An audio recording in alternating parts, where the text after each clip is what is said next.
La cellule des unités de la force intégrée de la MINUSCA à Bangui, en collaboration avec le ministère de l'Action humanitaire, a organisé une activité civilo-militaire au profit des victimes des inondations du mois de juillet 2022. Ce sont les unités de police du Rwanda, de l'Indonésie, de la Mauritanie, de l'Égypte et du Cameroun qui ont pris part à cette activité à travers une campagne médicale ainsi que la distribution de vivres alimentaires aux familles démunies. Cette activité a eu lieu dans l'enceinte de l'école Kina dans le 3e arrondissement de Bangui et a vu la présence de Lisbeth Kuliti, représentante spéciale adjointe du secrétaire général de l'ONU en République centrafricaine, et d'Antoine Georges Maximilien Baga, directeur de cabinet du ministère de l'Action humanitaire.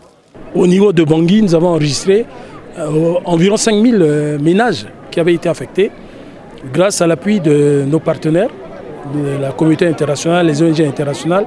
Nous avons essayé de les assister et ceux qui sont dans les écoles, nous avons été obligés de faire des actions spécifiques pour les faire partie parce que vous savez que nous sommes au niveau de la rentrée scolaire. Et ce travail a été fait la semaine passée avec des kits d'urgence, des kits de relogement. Mais l'aspect sanitaire, médical n'avait pas été pris en compte.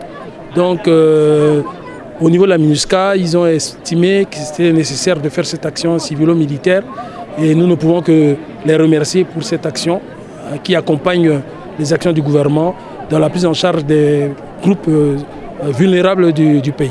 La représentante spéciale adjointe du secrétaire général de l'ONU en République centrafricaine, Lisbeth Kuliti, a remercié l'équipe des unités de force intégrées de la MINUSCA de Bangui et le gouvernement centrafricain pour l'organisation de cette activité en faveur des personnes vulnérables du 3e arrondissement. Ici, il y a des centaines de familles qui ont été victimes d'inondations.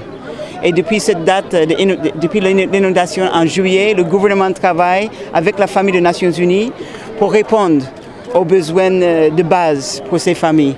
Donc aujourd'hui, c'est un des jours les plus importants.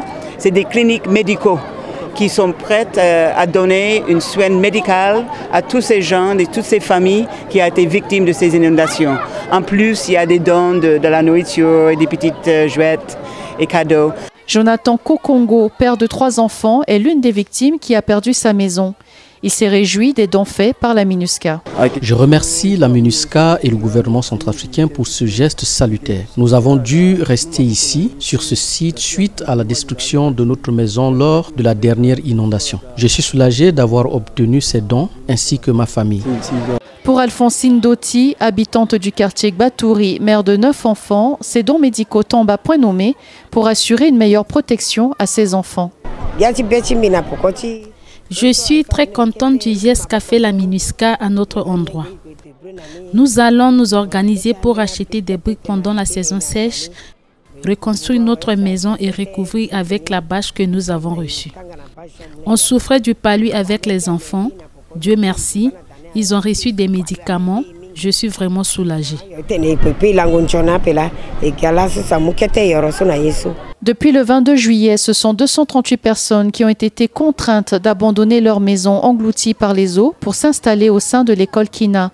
Les conditions de vie y sont très précaires et marquées par l'absence d'eau potable et d'électricité.